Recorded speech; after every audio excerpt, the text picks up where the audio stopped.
সবাই কেমন আছো? আশা করছি সবাই খুব ভালো আছো। ওয়েলকাম সবাইকে, আমি আবার চলে এলাম তোমাদের কাছে আমার সারাদিনের কাটানো ছোট্ট একটা মিনি ব্লগ নিয়ে। এই যে সকাল সকাল ঘুম থেকে উঠে বিছানাটা ভালো করে গোছ করে একটু ফেস ওয়াশ করে নিচে চলে গেছিলাম। একটু ব্রেড দিয়ে আর একটু বিস্কিট দিয়ে চাটা খেয়ে নিলাম। তারপর মুড়ি খাওয়ার পালা চলেই এসেছে। দেখতেই পাচ্ছ মুড়ি খাওয়ার জন্য কত কিছু নিয়েছি।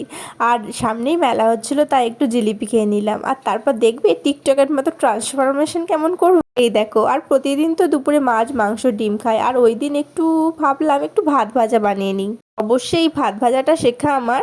আমি যখন মেসে থাকতাম সেখান থেকে আমার বন্ধুরা বানিয়ে দিত, আমি খেতাম। আমি তো বানাতে পারতাম না, কিন্তু কাল আমি ট্রাই করলাম যে না, একটু বানানোই যায় ভাত ভাজাটা। অল্প ঘি দিয়ে ডিম দিয়ে বানিয়ে ফেললাম। তারপর ওটা খেয়েই দুপুরে ঘুমিয়ে পড়েছিলাম। আর তারপর সন্ধ্যাবেলা ঘুম থেকে উঠে দেখি দাদা আমাদের জন্য চকলেট এনেছে, আর মা রাতের বেলা তৈরি করেছে